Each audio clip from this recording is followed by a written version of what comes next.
Ngayong araw nga isamahan nyo akong kumuha ng dahon ng tibig or tabog kung tawagin sa Bicol.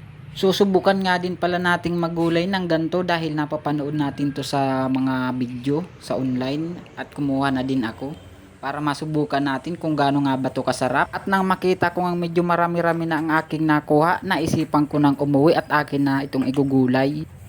Ilang minuto nga lang ang nakalipas, nakauwi na ako at atin na itong hihimayin. At tatanggalin nga pala natin yung mga parting medyo matitigas na dito sa dahon para hindi na ito maihalo sa paggulay. At na matapos na nga ako, agad na akong pumunta dito sa lababo para atin na itong mahugasan. Dito ihugasan natin sa may tubig na may asin para matanggal talaga yung mga insekto niya dyan.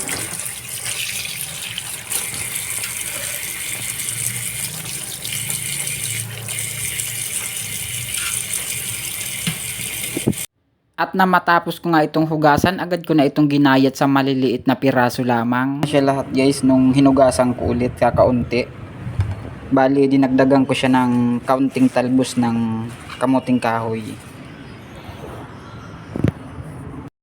At na matapos ko ngang pigain yung talbos ng kamuting kahoy, pinaghalo ko na sila sa kawali at akin ang ibubuhos yung pangalawang gata. Nalagyan ko na nga din pala yan ng sibuyas, bawang, tsaka asin. At na mailagay ko nga lahat ng sibuyas, bawang, gata at akin na itong tinakpan. Ilang minuto nga lang ang lumipas, kumulo na siya at atin na itong hahaluin. Hinalo ko nga lamang ng hinalo hanggang sa mapantay na yung paghahalo natin dyan para walang mahilaw. Matapos nga ang isang minutong pagmimekos-mekos natin, akin na ito agad na tinakpan.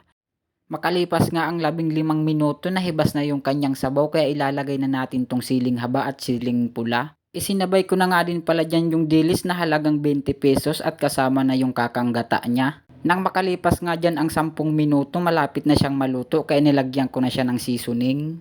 Kayo na ngang bahala kung anong mga seasoning ang gusto nyong ilagay at ito na, naluto na. Tara, kain na.